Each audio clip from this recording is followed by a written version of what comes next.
or episode 2 of documenting my road to 1,000 users.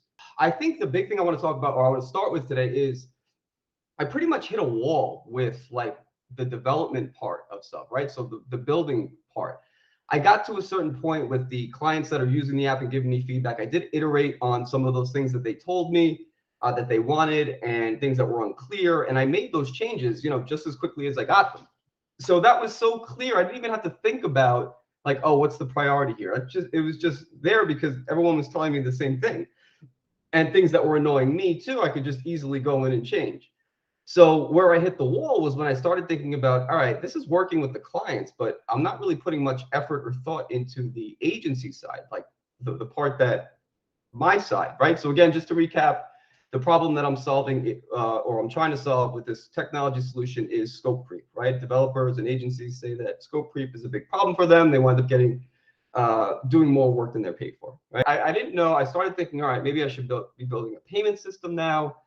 Maybe I should be building out, like different user functionality, almost like replicating what Monday does. And then I stopped and I said to myself, like, I don't know what to focus on, right? And that's like clear when you don't have any real feedback to be actionable on, right? So what I did, I stopped developing. I got out of bubble, right? I just said, no more. I don't know what to do. I'm not going to just build for the sake of building. And I started reaching out to agencies. So what I did, I compiled a list of agency freelancers that I know. Now, how did I do that, right? Because this is important. I think if you're building your own app, you're going to get to a point where they're like, who do I start reaching out to? How do I start getting this in people's hands? So what I did was I remember a tweet that Kelly Claus sent out asking about people who do development work, right? Kelly's a friend of mine. We're both bootcamp developers. She's a beast, by the way, in Bubble. She just launched an app. And she put this out there, who's freelancing in Bubble? And then it got like, 30 or 40 responses. So I basically just went down this list and started hitting up people. And I know most of these people, so it wasn't too hard to do. And you can see like these are the people that I've contacted, I've scheduled with, and 2 I've actually had the meeting with already, which was super enlightening. I'm not going out with the intention of like closing a client or a deal or anything like that. I'm just saying, look, I'm an agency. I have this problem of scope creep. I think you have this problem too. Tell me about your pain points when it comes to like client work that you do. And people are pretty willing to talk to me about that. I was, I wasn't too shocked, but I was grateful that people were so just willing to like share everything they've learned, and myself included, are like happy to share because it's like, you're prideful that you've made so many mistakes and gotten to a point where, it works for you now.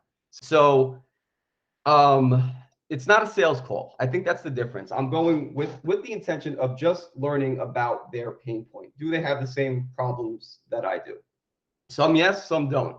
I think the big thing that I took away is that not everybody does development. Agencies do the development work the same way. It's all different. Some people bill by the hour. Some people bill on a fixed rate. Some people have different processes for intaking how they scope the work that they're going to do. So it's a little all over the place. And yet I only have had 2 conversations and I've got 2 wildly different answers on what happens.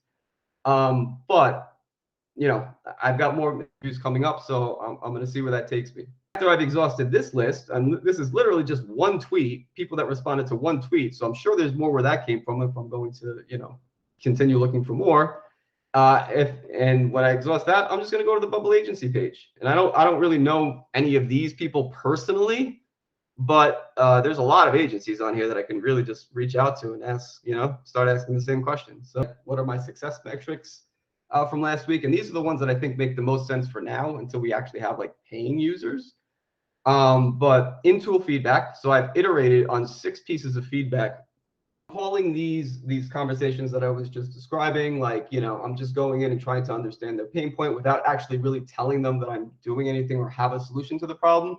It's just questioning, right? So it's based on the book called The Mom Test, where you don't tell them you have an idea, you just try to get at their problem, get to the root of their problem.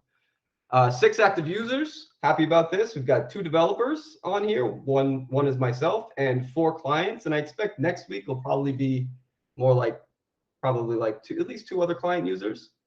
And finally, the Twitch followers. I have 50 now, which is something I'm going to keep track of. Because again, I want to make sure that I am reaching an audience and that this content is helpful for someone out there who is building an app, hopefully.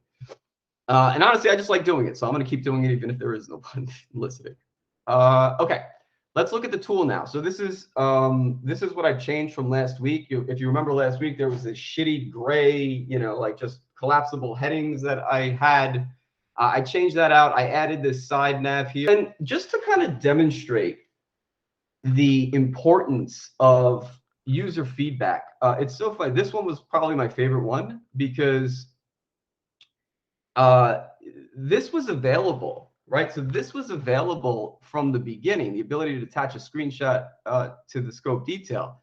One of my clients put it in, Rob, he put it in as you can't do this, but it was so, there was an icon here where you could upload any attachment, including a screenshot.